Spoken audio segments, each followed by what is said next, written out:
Del tarso, hemos visto su organización en dos filas, la fila posterior y la fila anterior. También hemos visto la descripción general de los huesos. Como se puede ver ahí, constituyen esta región, la del metatarso, que se llama también del antepié o tarso anterior. Y de ahí vienen las falanges de los dedos. Entonces, ¿qué características tiene? Hemos dicho, se los puede poner, se los puede comparar por analogía a los metacarpianos. La diferencia es de que aquí se los llama también en números ordinales, pero se los denomina de medial a lateral. Es decir, primer metatarsiano, segundo, tercero, cuarto, quinto. Siguen el criterio de orden, yendo, como dice ahí, de medial a lateral. Todos estos son huesos largos. Si son huesos largos, tienen diáfisis, epífisis proximal, distal, etc. ¿Sí? Su característica general, común para todos ellos, para los 5. Su diáfisis es triangular, prismática, si ustedes quieren. Presentan una cara dorsal más plana, caras laterales que van a permitir la inserción a los músculos interóseos del tarso, que son equiparables a los interóseos del carpo. ¿Sí? Y además van a tener un borde saliente, hacia abajo un borde plantar. De todos ellos podríamos indicar esas características. Sin embargo, también como ha pasado en el carpo, hay algunas características que permiten diferenciar un metatarsiano del otro. Entonces, aquí es en qué características particulares tiene cada uno de ellos para poderlo diferenciar. El primer metatarsiano. El primer metatarsiano, o sea, el medial, porque se comienza en medial, es más corto, es más voluminoso. Si ustedes se fijan, comienza más anterior y fíjense, es más pequeño en tamaño, pero a la vez es más grueso. ¿Qué más? Su extremo proximal tiene una faceta lateral. Enseguida vamos a hablar de ello. En su cara plantar, o sea, hacia abajo, hacia la región de la planta del pie, presenta una tuberosidad, un engrosamiento para la inserción del músculo peroneo largo. Esta imagen es superior, estamos viendo la región dorsal, más no la palmar. Su extremo distal o cabeza es cuadrilátera y presenta dos superficies que están en relación a los huesos sesamoideos. Entonces va a presentar superficies para la articulación con dos sesamoideos. El primer metatarsiano tiene en sus dos lados pequeñas superficies para los sesamoideos. El segundo metatarsiano se puede confundir con los demás, pero tiene una característica. Su base está encastrada, está atrapada entre los cuneiformes. Si ustedes se fijan, tiene una superficie para el cuneiforme lateral, para el cuneiforme intermedio, para el cuneiforme medial. Entonces, está aprisionado ahí. Entonces, es el que más superficies articulares tiene. Entonces, si hay algún elemento que me permite diferenciarlo de los demás, es el número de facetas articulares. Dice, el tercero y el cuarto no es difícil diferenciarlos, no tienen características anatómicas sobresalientes y de hecho lo que se los describe es como se les describió en la anterior lámina de manera general y pare de contar. Y finalmente el otro es el quinto metatarsiano o metatarsiano lateral, que se puede equiparar al quinto metacarpiano, es decir, al dedo más pequeño y delgado. Entonces, es delgado, tiene dos apófisis articulares proximalmente y se va a articular, fíjense, con el cuboides y se va a articular con el cuarto metatarsiano. Es decir, va a tener superficies articulares mediales, pero no va a tener superficies articulares laterales. Eso, además, tomando en cuenta que a diferencia del primero es pequeño y es delgado, ayudaría a su identificación. Entonces, esas son las características particulares de los metatarsianos entre sí.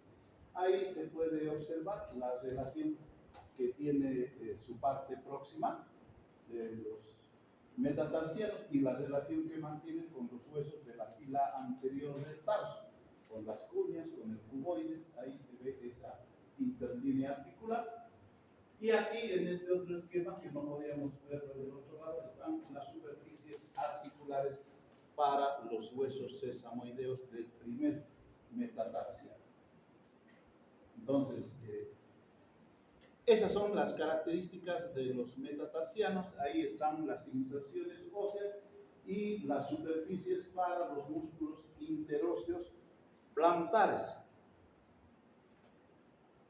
Y finalmente tenemos los dedos del pie. Los dedos del pie, como ya estamos haciendo la comparación, se disponen de manera análoga, de manera parecida a los huesos de la mano. Es decir, que hay una falange proximal, una falange intermedia, una falange distal. Su tamaño, dependiendo del tipo de falange, como ustedes ven, es más largo o es menos largo. Reciben inserciones de los tendones, lo vamos a ver en la parte muscular, cómo terminan insertándose los tendones destinados al pie. Y la falange proximal del primer dedo siempre está franqueada por pequeños sesamoideos. Ahí hay una gran cantidad, el problema es que los sesamoideos son huesitos bien pequeños comparado con la patela.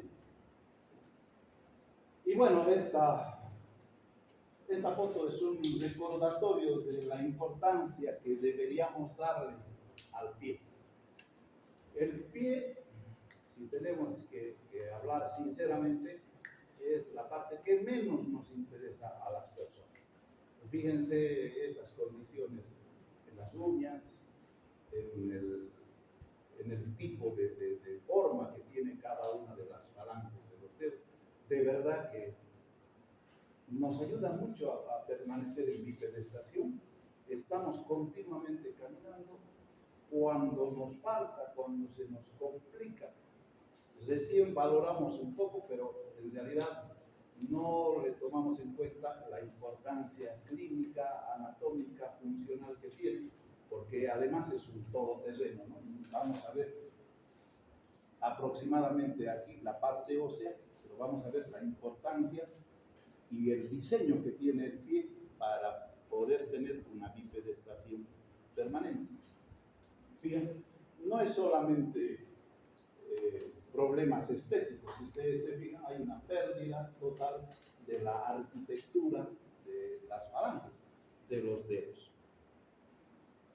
Bien, entonces, como hemos terminado, vamos a hacer, yo tenía antes una presentación, si la encuentro les voy a compartir, aunque como no tenemos tanto tiempo, aquí es resumido de manera general al esqueleto del pie en su conjunto. Eso sí es importante porque si bien la mano se dedica a la prehensión, a tomar objetos, el pie es un órgano destinado a la locomoción, a la bipedestación.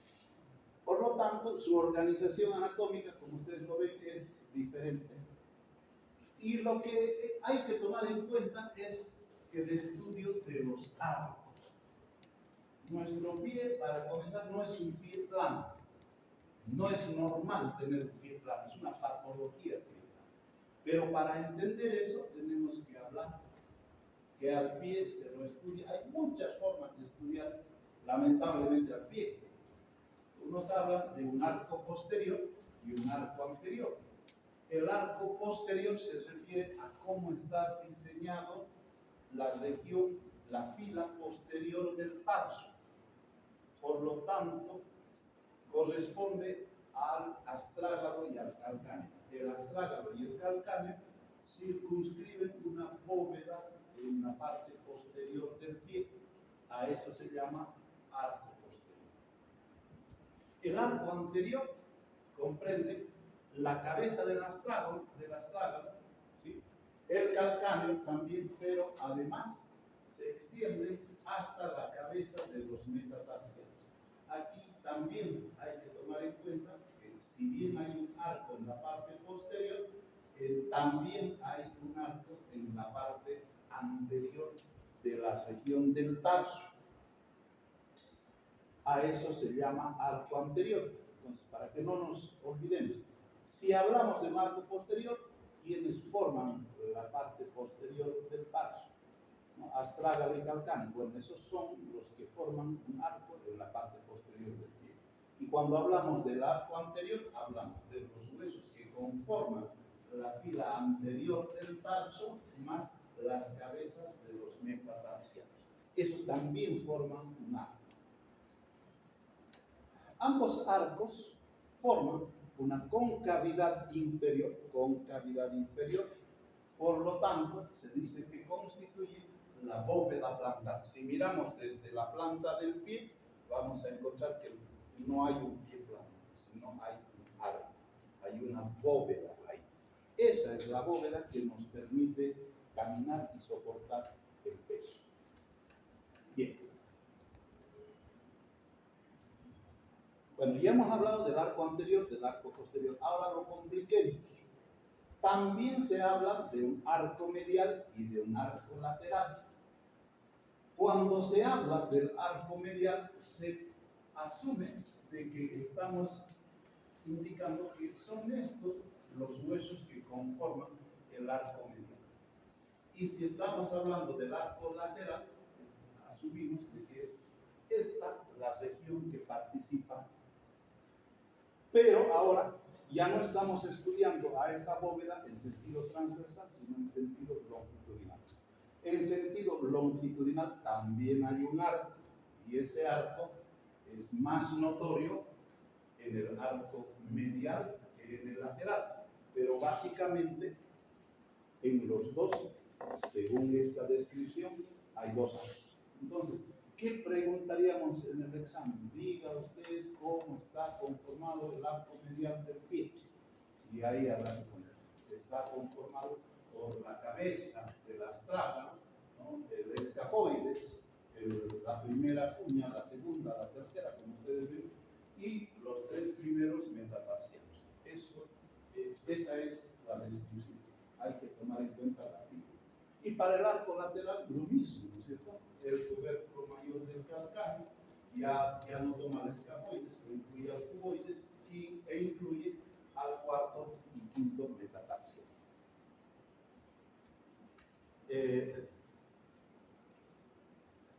Hay otros que señalan que hay un triángulo, que son tres los puntos que interesan desde el punto de vista de la funcionalidad. Uno está a nivel de la parte medial del primer metatarsiano, el otro se encuentra en la parte lateral del quinto metatarsiano, y desde ahí se forma un triángulo cuyo vértice va a apuntar hacia el calcáneo. Ese triángulo, en ese triángulo debe haber una bóveda. Lo que nos interesa es que finalmente ahí haya una bóveda. Tenemos esta imagen donde podemos ver, esta es la importancia del pie. El pie, como ustedes ven, no apoya todo sobre el suelo, forma un arco. Y fíjense, ¿cuál es más importante, el arco medial o el arco lateral? El arco medial sostiene muchísimo mejor al cuerpo, el arco lateral está más en relación con el suelo. Entonces, no es igual el arco, no tiene la misma importancia. Pero básicamente estamos viendo la importancia de los arcos del pie. Eso es lo que estamos estudiando. Y fíjense, encontramos una concavidad inferior en el arco, visto desde delante hacia atrás, forman un arco, pero también transversalmente forman otro arco. Entonces, por donde se lo mire, la idea del pie es siempre formar una bóveda. Por eso, una de las principales patologías es el pie plano. Entonces, ¿qué es básicamente el pie plano? Se define como pie plano la pérdida de los arcos del pie. Ahora, aquí viene un análisis. ¿Cuándo es normal y cuándo es patológico? Ustedes dirán, no, siempre es normal, tiene que haber una bóveda. Eso es verdad, pero ¿por qué se produce la bóveda? ¿Por qué los huesos forman un arco? Entonces, lo que tenemos que acordarnos es esto. Todos los niños cuando nacen son pie plano. Todos los niños, si uno le hace eso que está a la izquierda, una plantigrafía, se va a ver como esta imagen. ¿No? Se va a ver así. No hay arcos, el niño no tiene arcos. Entonces, ¿cuándo comenzará a formar arcos? Cuando el niño aprenda a qué? A gatear y a caminar. Entonces, esos arcos no son congénitos, no los traemos al nacimiento. Esos arcos se van a desarrollar en la medida que caminamos, que aprendemos a caminar. Y aquí viene, en parte, no voy a decir que en todos los casos, pero el gran negocio del mercado. A ver, veamos a tu niño, pie plano. El niño no ha comenzado a caminar, pero ya está en pie plano. Usa zapatitos ortopédicos. No ha caminado. Cuando comience a caminar, solito va a desarrollar sus arcos. No, que es mejor, que vale, y que esta marca, y que yo qué sé yo. Básicamente, el pie plano normal es en el niño hasta el momento en el que va a comenzar a gatear y va a comenzar a caminar. Si el niño ya debería haber caminado, por supuesto, ahí ya hay un pie plano.